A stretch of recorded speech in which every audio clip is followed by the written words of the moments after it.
Muimbi weZim Danso Windi President ari munyaya dzinopisa mushure mekurovera mota yekukwereta ndokunyangarika asina kubhadhara.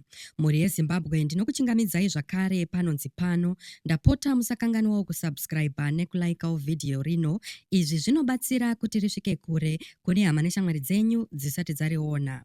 Muimbi weZim Danso Windi President akatarisana nedambudziko guru remutemo. Gwaro rekuti asungwe rabuda mushure mekunge zvanzi akatadza kubhadhara motokari iyo yaainge akwereta mushure mekupefoma kumasvingo muna October gore rapera. Mashoko atiri kutambira anoti Windi akangobhadhara $1,600 yemotokari iyi, asi akasiya bhalansi ye$3,600. Chanyanya kushata ndechekuti mota iyi yakapinda mutsaona iinaye, uye iye zvino muridzi wayo anoda justice kuti Windi asungwe. Vane ruzivo nezviri kuitika vanoti Windi President akatizira kuSouth Africa uye akanyarara nezvenyaya iyi kubva ipapo.